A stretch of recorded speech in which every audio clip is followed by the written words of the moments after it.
नमस्कार दोस्तों, नवरात्रि आने वाले हैं और नवरात्रि से पहले हमें कुछ बातों का विशेष रूप से ध्यान रखना चाहिए। जैसे हम छोटे छोटे बातों को नहीं अपनाते, छोटे छोटे बातों को नहीं मानते तो माता रानी हमारे घर में नहीं आते। कहने का मतलब है, और मैं कई दिन वीडियो में बता चुका हूं कि नवरात्रि के समय में माता रानी हर मनुष्य के द्वार में बिल्कुल ही 4 बार आती हैं। हमारे हिंदू धर्म में 4 नवरात्रि कहे गए, चारों नवरात्रि में माता रानी हमारे द्वार पे आते हैं। लेकिन हम कुछ गलती कर बैठते हैं जिसके कारण माता रानी हमारे द्वार से वापस चली जाती हैं।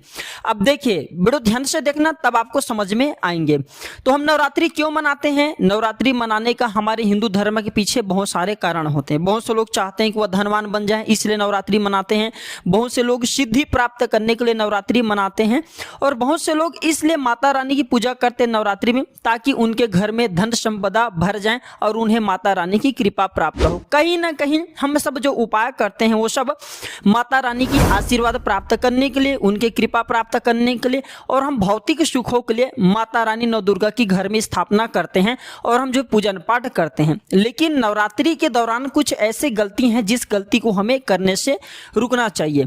और मैं हर वीडियो में बोलता हूं, नवरात्रि के समय में माता रानी अगर आपके घर में आए या ना आए, लेकिन उनके जो सेविका होती, उनके जो गण होती हैं, वो आपके घर का परीक्षण करने जरूर आता है। मैं हर दिन वीडियो में बता चुका हूं, आप पूजा करें या ना करें, लेकिन नवरात्रि के पूरे 9 दिन माता रानी की जो सेविका होती हैं, नवरात्रि के एक दिन पहले ही जो अमावस्या है, पितृ अमावस्या, उसी दिन से हमारे घर में आ जाती हैं और देखती हैं कि हम कैसे पूजा पाठ कर रहे हैं, उनके लिए कौन सा उचित व्यवस्था कर रहे हैं, क्या करें, कैसे करें। सारे ये 9 दिन तक उनके जो सेविका हैं हमारे साथ में रहती हैं, हमारे घरों में रहती हैं, और 10वें दिन माता रानी को जा करके बताती हैं कि फलान नाम का आदमी आपके लिए बहुत पूजा पाठ किए हैं, मंत्र अनुष्ठान किए हैं भक्ति भाव के। फिर माता रानी उन्हीं के अनुसार, उनके बताए हुए अनुसार हमें फल प्रदान करते हैं। इसलिए नवरात्रि से पहले कुछ ऐसे कार्य हैं आप घर में करते हैं तो कार्य करना बंद कर दीजिए। नवरात्रि के समय में कुछ हम अपने घर में ऐसी चीजों को रख लेते हैं जो कि बाद में चल करके हमें काफी नुकसान पहुंचाते हैं। ये मेरे वीडियो का छोटा सा शुरू का वॉइस, इसके बाद मैं पिछले वाले वीडियो में जो जानकारी बताया हूँ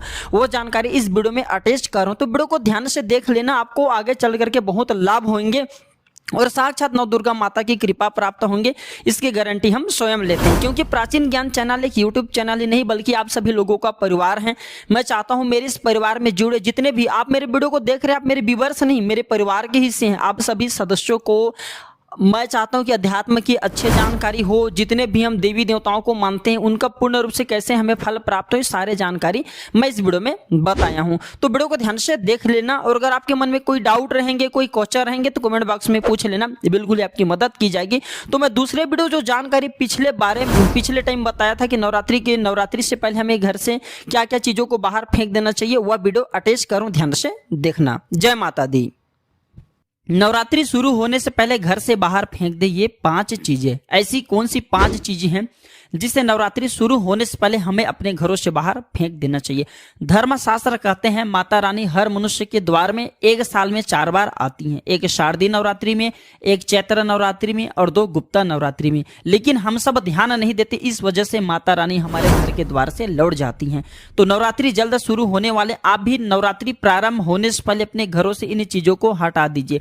माता रानी का घर में आने का कारण है, जिस घर में माता रानी प्रवेश कर जाए, जिस घर में माता रानी अपने चरण आकर के रख दे, वह घर स्वर्ग जैसा बन जाते हैं। फिर उस घर में अन्न धन की कमी नहीं होती, वह घर हमेशा धन वैभव से परिपूर्ण बने रहते हैं। उस घर में रोग दोष कला कलेश कभी भी नहीं व्यापते। तो आज की इस वीडियो में मैं आप लोगों को बताऊंगा नवरात्रि शुरू होने से पहले ये 5 चीजें आपको अपने घर से बाहर फेंक देनी है।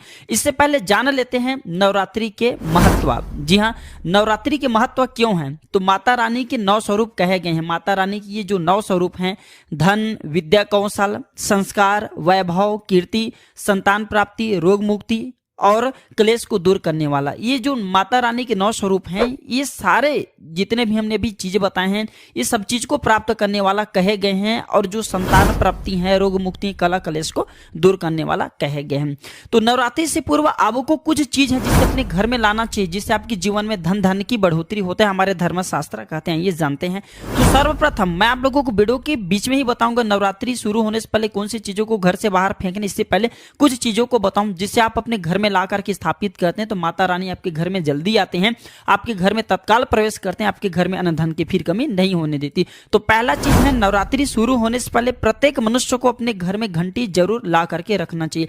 9 दिन आप माता रानी की पूजा करते हैं तो मौन जैसा आपको पूजा नहीं करना है, घंटी जरूर बजाना चाहिए, घंटी लाना चाहिए, शंख लाना चाहिए, त्रिशूल आपको नवरात्रि शुरू होने से पहले अपने घर में लाना चाहिए। और हो सके तो आप जो है गंगा जल अगर आपके घर में नहीं रखा है तो गंगा जल ले आइए, और इसका भी मैं आप लोगों को प्रयोग बताऊंगा। घंटी लाते हैं तो नित्य 9 दिनों तक माता रानी की पूजा करेंगे।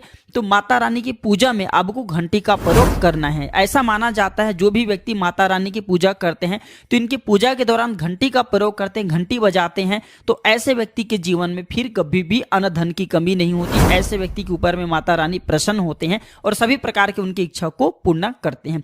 शंख, शंख को भी कहा जाता है, शंख को भगवान विष्णु का स्वरूप माने गए हैं। जिस स्थान में शंख होते हैं वहां पे लक्ष्मी स्वतः खींचे चले आते हैं, जहां विष्णु वहां पे लक्ष्मी स्वतः खींचे चले आते हैं। तो जो है नवरात्रि के समय में आप अपने घर में शंख की ध्वनि बजाइए। शंख की ध्वनि को बहुत ही पवित्र माना जाता है। जिस घर में शंख की ध्वनि बजता है उस घर के संपूर्ण वातावरण को पवित्र कर देते हैं, वहां पे फिर नकारात्मक शक्ति ठहर नहीं पाते और इससे माता रानी के भी आशीर्वाद प्राप्त होते हैं। त्रिशूल, त्रिशूल हमें क्यों लेकर के लाना चाहिए, घर में क्यों रखना चाहिए नवरात्रि के दौरान? अगर आप अपने घर में माता रानी को त्रिशूल समर्पित करते हैं तो ऐसा माना जाता है जो त्रिशूल है तीनों प्रकार के शूलों का शमन करता है। जिस घर में त्रिशूल रखा जाए उस घर में शत्रु आपको परेशान नहीं कर पाते, यानी कि आपकी कोई गुप्त शत्रु आपको निरंतर परेशान करते हैं, आपको समझ में नहीं आ रहे तो माता रानी को नवरात्रि के दौरान त्रिशूल जो है अर्पित कर दीजिए, फिर देखना आपके शत्रु के सर्वनाश हो जाएंगे। इसके बाद है गंगा जल। गंगा जल भी हमें अपने घर में अवश्य ला करके रखना चाहिए नवरात्रि के पूर्व। क्यों रखना चाहिए? क्योंकि हम अपने घर की साफ सफाई करेंगे तो हमें गंगा जल का भी छिड़काव करना जरूरी है। और माता रानी को 9 दिन तक जब आप स्नान कराएं तो गंगा जल की कुछ बूंदे सादे पानी में डाल करके स्नान जरूर कराना। इस वीडियो में जानते हैं हमें नवरात्रि के दौरान कौन सी चीजों को घर से बाहर फेंक देना चाहिए। अगर आपके घर में, ध्यान से सुनिए, अगर आपके घर में अंडे रखे हैं या फिर शराब की बोतल रखे हैं तो इसे आपको अपने घर से बाहर फेंक देना चाहिए। अधिकतर लोग क्या करते हैं, कूड़े कबाड़े सामान है या फिर कोई भी ऐसे फालतू चीज है जिसे घर से बाहर नवरात्रि के समय में फेंकते हैं, लेकिन शराब की बोतल फेंकना भूल जाते हैं। ऐसा माना जाता है जिस घर में शराब की बोतल होता है उस घर में कभी भी माता रानी प्रवेश नहीं करती। शराब और अंडे सबको फेंकने के बाद भी एक काम अवश्य करना है, आपको गंगा जल से पूर्ण रूप से आपको अपने घर में छींटा मारना ताकि आपके घर के वातावरण पवित्र बन जाए। और एक काम अवश्य करना, अगर गंगा जल नहीं है तो मार्केट से गोमूत्र ला सकते हैं, गोमूत्र ला करके घर में छिड़क देने से घर के वातावरण पवित्र होते हैं। और कच्चे धूप दिखाना, आपको कच्चे धूप जला करके इसके धुएं पूरे घर में दिखाना है तो इससे घर के वातावरण पवित्र होता है, शुद्ध होता है। और जिस घर का वातावरण शुद्ध हो, पवित्र हो, उसी घर में देवी माता का वास होता है, उस घर में देवी माता निवास करती हैं। आप अपने घर से कूड़े कबाड़ा, मकड़ी की जाला, टूटा फूटा सामग्री, बंद घड़ी इत्यादि जो भी चीज है आप इसे जो है अपने घरों से बाहर फेंक दीजिए। इन चीजों को नहीं फेंकते तो घर में आपके कला कलेश रहेंगे, माता रानी आपके घर में प्रवेश नहीं करेंगे और आप हमेशा आप जो है निर्धन रहेंगे। तो आशा करता हूं कि छोटे से जानकारी आपके जीवन में कल्याणकारी साबित जरूर होंगे। नवरात्रि शुरू होने से पहले आप जो अपने घरों से सारे चीज को फेंक दीजिए। वीडियो अच्छी लगी तो इसे लाइक कीजिए। अगर आपको लगता है कि ये वीडियो यूजफुल है तो इसे आप जो अपने दोस्तों यारों में शेयर कीजिए ताकि उन्हें भी यह जानकारी प्राप्त हो। वीडियो देखने के लिए धन्यवाद। नमस्कार।